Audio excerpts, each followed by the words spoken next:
Welcome back to the Wildlife Garden Project. It's the perfect time to start on our wildflower meadow. We've got 2 helpful volunteers already digging away at all the weeds so we can clear a space. Now there are loads of reasons to start a wildflower meadow in your garden. Not only will it be a fantastic feature, bursting with colour, but it will also be bursting with life. Loads of invertebrates such as hoverflies, ladybirds, caterpillars, bees, they'll all use the wildflower meadow to find food, to shelter and to lay eggs.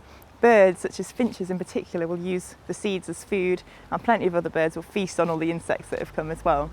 Mammals can use it as shelter, and frogs and toads, so really it's just a fantastic habitat to have in your garden.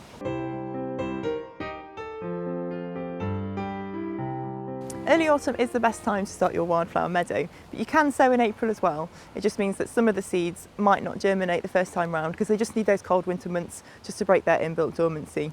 Now what we're doing here in our wildlife garden is we're going to get rid of all the weeds and then we're going to start from scratch. But if you want to convert an area of your lawn into a wildflower meadow, the best thing to do is to create a series of gaps where you can put the seeds so they've got room to establish, and you can either use seeds or you can use pot grown plants.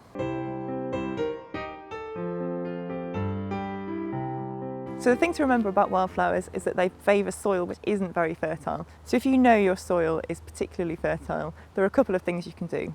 The first thing is you can scrape away all the topsoil, get rid of all of those nutrients, and then start underneath where the soil isn't quite as fertile. Or if you know that it's just not going to work, it's too fertile, you can try a cornflower meadow. So things like pansies, cornflowers, poppies, all those things, they're annual plants, but they can grow in fertile soil and you'll still have a beautiful, colourful meadow.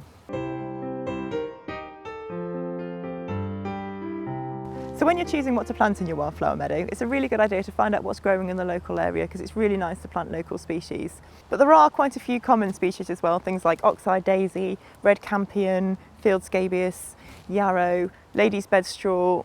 There's so many, to be honest, it can be a little bit overwhelming. So what you can do is you can buy ready-made seed mixes, which is what we're going to do here.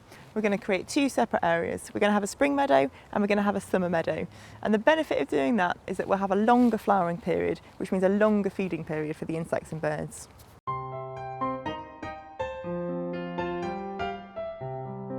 Okay, well, first things first, we need to get rid of some of these weeds.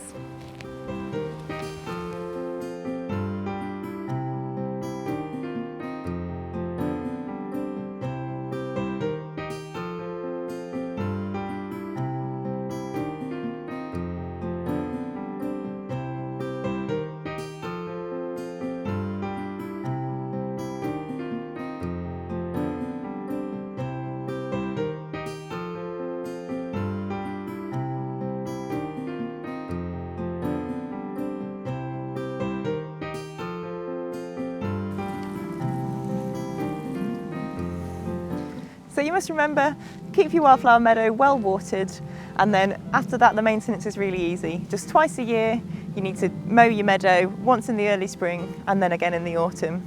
And make sure you remove all of your cuttings off of your wildflower meadow because wildflowers don't like fertile soil, and the cuttings all that will do will just return nutrients to the soil.